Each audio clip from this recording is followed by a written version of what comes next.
What's up, YouTube? This is Mathos97 and welcome to episode number 8 of my SmackDown vs. Raw 2006 General Manager mode. This is the May 17th edition of Friday Night SmackDown, and we are here in Lexington, Fayette, Kentucky for this episode. And as we take a look at the match card, Rob Van Dam defeats Orlando Jordan in a singles matchup. Chris Benoit will be taking on Rene Dupree. And in the main event, it's a tag team match as Kurt Angle and Batista will team up to take on the team of Triple H and Randy Orton. We got some rivalries clashing in our main event here tonight. But first, we're kicking this episode off as it's the Big Show going one-on-one with one half of the WWE Tag Team Champions, Chavo Guerrero. Now, we do know that last week the Big Show defeated Eddie Guerrero in a one-on-one matchup. So tonight, Big Show, he's gonna look to go 2 for 2 against Chavo Guerrero here tonight. If he can get the win. And I would say, if that happens, you can basically guarantee that Big Show and Kane are the #1 contenders for those tag team titles, because at this point, who else really is stepping up to challenge the Guerreros heading into Judgment Day? I mean, like I said, Edge and Christian, they're busy in the US title picture. Really aren't a whole lot of tag teams at the moment. I did get a suggestion to perhaps sign on Charlie Haas to pair up with Shelton Benjamin. So that's a possibility for the future. But yeah, still trying to think of ideas for potential tag teams. I mean, especially looking at some of the guys we have on our show currently. I don't know. We'll figure out exactly what we're going to do there. Maybe, I don't know. I'll think about it. But, yeah, also, I recently uploaded episode 6 of GM Mode at the time I'm doing this commentary, and it hasn't been getting a whole lot of views. I don't think it showed up in the sub boxes for some reason. I know YouTube subscription box just always seems to kind of have its flaws for some reason. So, if you didn't see episode 6, I mean, I'm sure by this point I've already uploaded episode 7, so I think more people would know that, hey, we missed an episode, let's go check it out. But if you haven't, be sure to go check it out. It is on my channel. Like I said, I don't think it showed up in the subscription box for whatever reason. I don't understand what goes behind that, why errors like that occur. But there. Now I've said it, the video is up there, so if you missed it, be sure to go check it out. Episode 6 in particular was a really big episode. But yeah, I mean, probably the biggest episode we're going to have until the Judgment Day pay-per-view, which is going to be huge. I'm not going to play every single matchup on the card, just because, you know, I only have so many rivalries that I can go through with on that pay-per-view, but I think I am going to end up playing the majority of the card. Like, if there's 5 or 6 matches on, I'm playing like 4 or 5. We'll see how it goes. But by this point, I did record up until the Judgment Day pay-per-view, and that's gonna be a cool episode. Should have a lot of fun with that one. So just be sure to stay tuned until the Judgment Day pay-per-view does get uploaded. We got one more episode to go prior to Judgment Day. We've got the go-home show. That should be cool. Got a lot going on in that episode as well. But look at this. Big Show delivers a big boot to Chavo. Nearly taking Chavo's head off there. And now Big Show. Oh, look at this. He's setting him up to drop that leg across the sternum of Chavo, just crushing Chavo Guerrero. And now Big Show, he's looking to finish this one off early, and he's got Chavo up and down with the choke slam. Hooks the leg. Good night, Guerrero. That's a 2 count. And wow.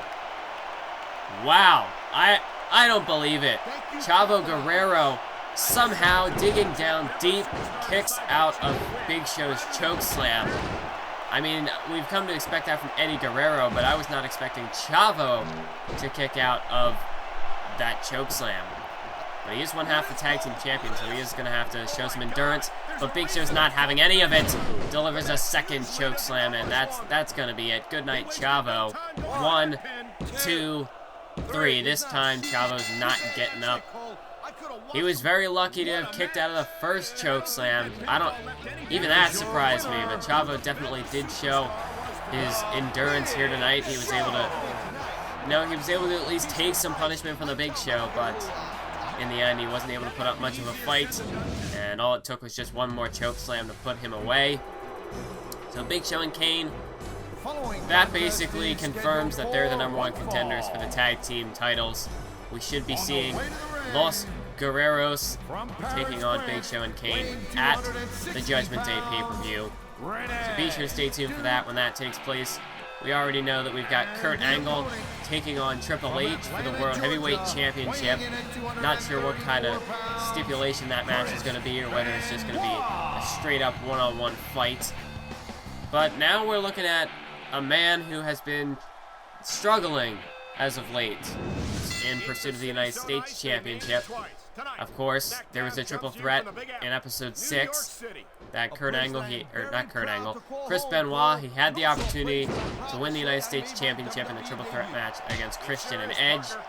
Unfortunately for Benoit, he was unsuccessful, so he really needs this victory here tonight to try to get himself back in the hunt.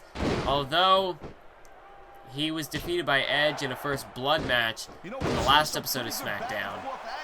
So Benoit, I don't know if he's really going to have it in him to get back in the U.S. title scene. I mean, we built up that rivalry so that, we built up that rivalry, and it's a pay-per-view, so we need a big payoff. So I don't know if Benoit can get a win here, maybe a win next episode. He can perhaps get that one more opportunity against Edge. Although I don't know if I'm Benoit, if I'm feeling too confident in my abilities. That's what this matchup is here tonight. That's what this matchup is for here tonight.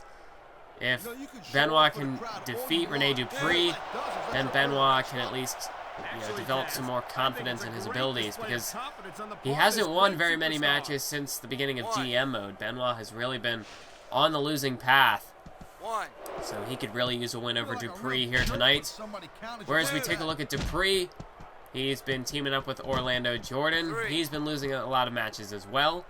And if Dupree can pick up a victory over the prime contender for the United States Championship, well then Dupree could perhaps line himself up for a future title opportunity.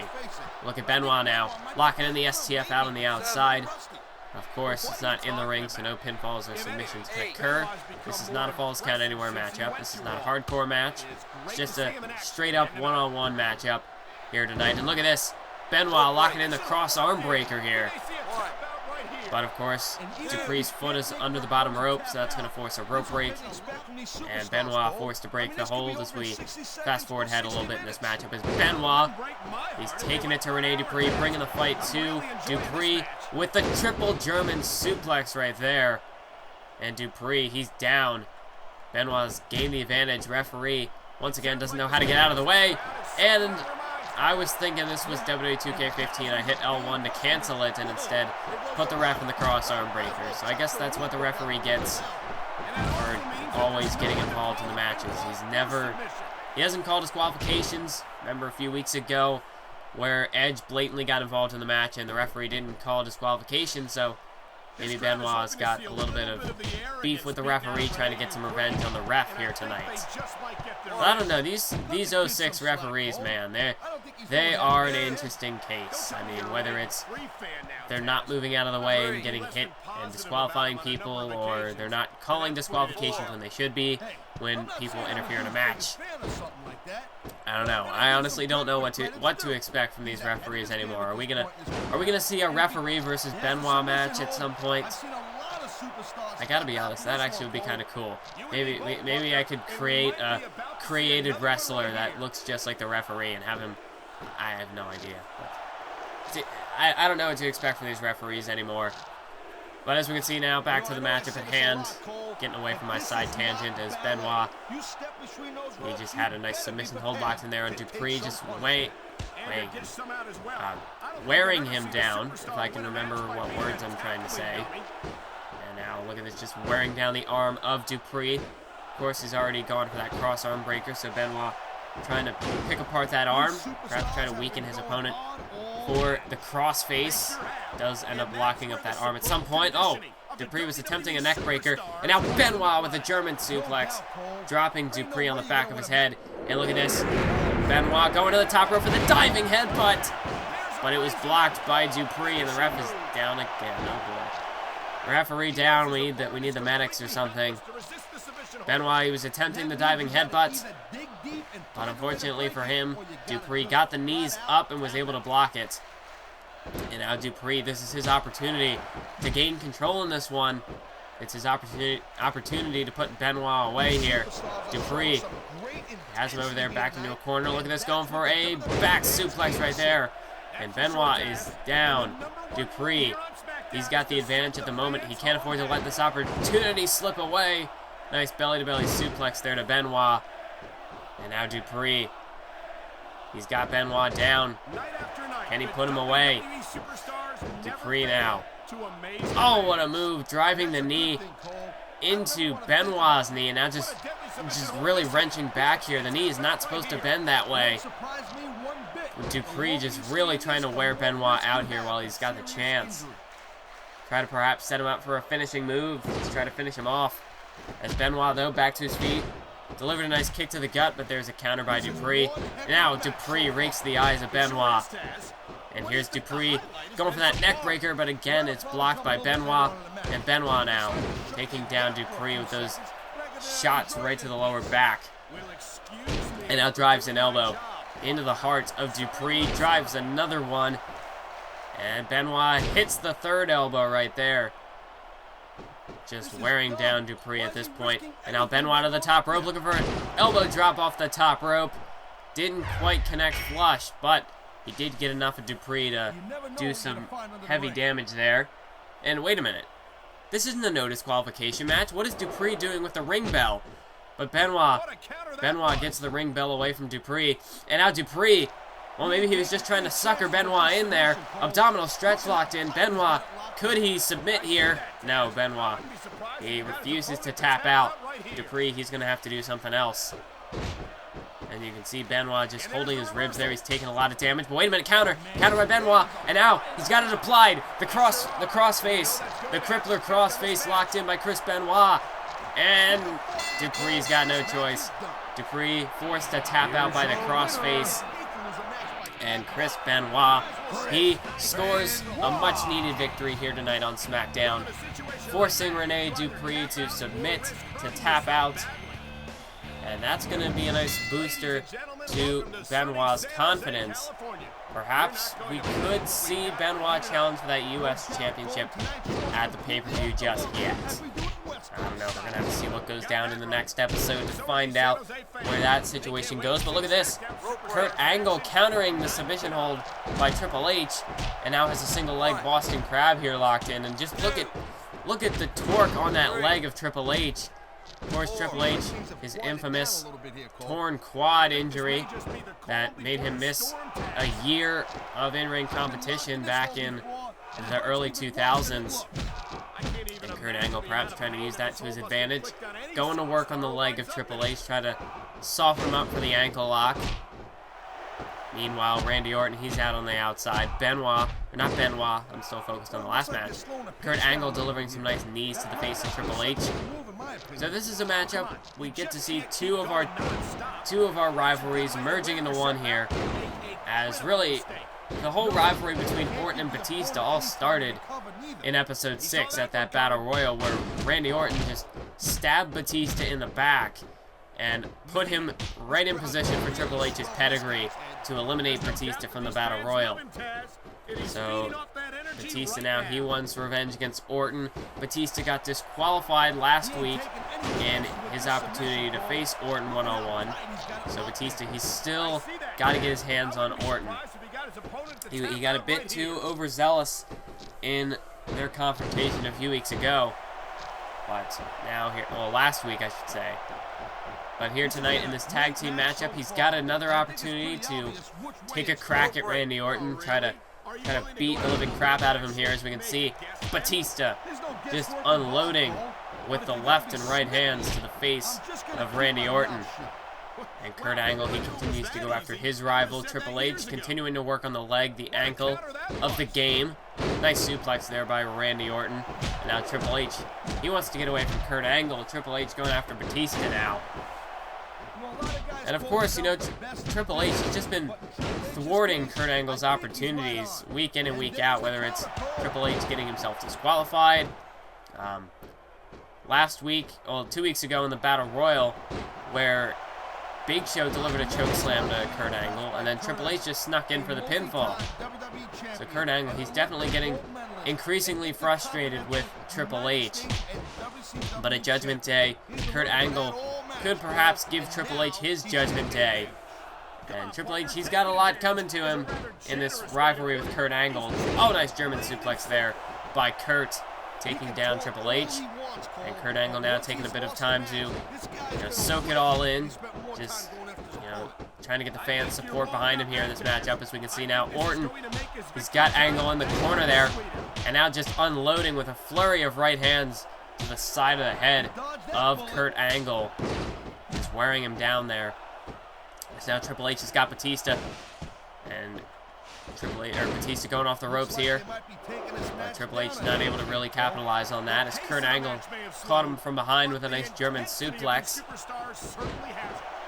So it is going to be interesting to see what goes down between Kurt Angle and Triple H at Judgment Day.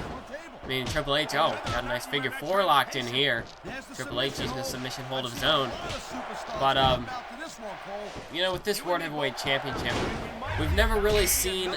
I mean, we have seen in the 2 times Kurt Angle has faced Triple H in singles competition. Angle has won, the first being by disqualification, the second being last episode in that submission match, which, of course, gave Kurt Angle another opportunity to be #1 contender for the World Heavyweight Championship. Although, in that Battle Royal, I think Kurt Angle obviously couldn't get the job done, but to be fair, he had earned a one-on-one match with Triple H for the world title, not a 6-man Battle Royal opportunity. Wait a minute, inside cradle here by Kurt Angle, 2 count, and very close call there. Triple H, however, manages to kick out of that one. But Randy Orton, wrong place, wrong time. It's now Kurt Angle. He's got Orton here, back suplex right there, well, side suplex, taking down Orton. As now Triple H and Batista, they're going to go at it out on the outside. As look at this, Batista, no, countered by Triple H. I think Batista was going for the Batista bomb. Triple H, however, countered it into a DDT. Is now in the ring. Kurt Angle's got a sleeper hold applied on Randy Orton here. But Triple H, he was getting in there to break that thing up. Randy Orton able to escape. And now look at Kurt Angle here. Back suplex right there, dropping Triple H right onto his arm there.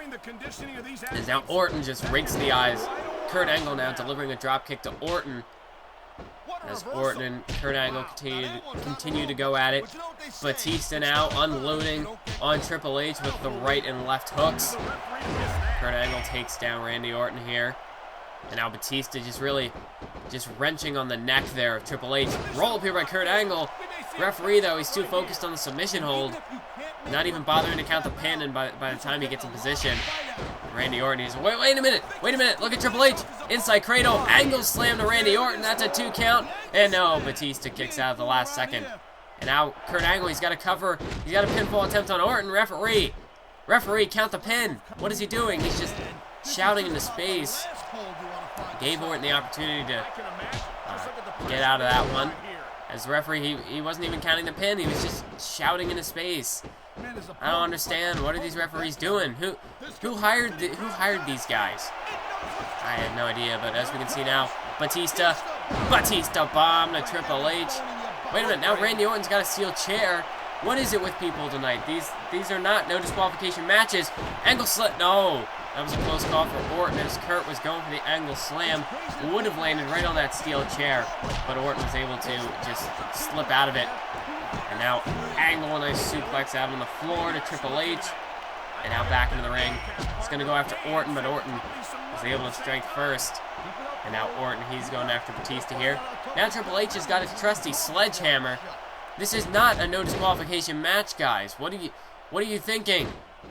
Triple H is trying to just hit anything that moves with that sledgehammer. Maybe he's thought better of it, though. Remember, I don't know. It's almost Triple H just doesn't care at this point. He just wants to make it to Judgment Day. As now, Randy Orton, he's got a sleeper hold applied here to Kurt Angle, but Triple H, He just caught Batista with the sledgehammer and got himself disqualified. What is up with all these DQ finishes? But yeah, as we can see, we did get a 4-star main event, despite, the disqualification. And in case you're wondering what the heck happened here, I originally tried to set Bret Hart, I tried to make him eligible to be signed from the free agency, but then I changed my mind. I figured I would wait till after Judgment Day, just because that would make more sense. And I didn't even realize that it would show up on WWE.com. I don't think I've really ever had an instance where something like that came up, so that's pretty cool. So I guess if you make somebody ineligible to compete anymore, to be on the free agent wire, then it'll actually show the retirement thing. That's pretty cool. And all the times I've played through the 06, 07, 08 GM mode, I never noticed something like that. In 08, it probably doesn't happen because the WWE.com is very limited in comparison to the previous 2 years, but I think that's pretty cool. I never realized that actually happened. So you can see Bret Hart, he is off. He's not available at the moment. Like I said, I'm going to wait until after Judgment Day to make that change. But yeah, that's pretty cool. I didn't realize it would actually have a little retirement little pop-up there. I didn't realize that. But yeah, you can take a look once again at the obligatory popularity shot. You can see what's going on, who's who here on the show. Daivari, he's tired of losing. Well, he's got to get used to it because he shouldn't be winning any matches anytime soon, if I've got anything to say about it. And then take a look, Kane, he's only got 1 more week on that injury. As we take a look at the rivalries, we got some 6 weeks going on, 5 weeks for Edge and Benoit, since I did use a rivalry promo to kind of suspend that for now, for just that 1 week. And if we take a look at the fan support, we did lose a little bit more ground, but we are still kind of hanging in there. We got a 2.5-star show rating for this week. A lot of 2-star matches, so that's probably why we didn't really hold up so well. Part of that was probably because I kind of suspended the Edge-Benoit rivalry for this week, and Raw got a 3-star, so we lost in the ratings battle this week, but with Judgment Day coming up, that's a good opportunity to swing things in our favor. But that is it for this episode. I want to thank you all for watching. Stay tuned for more, and keep on YouTubing.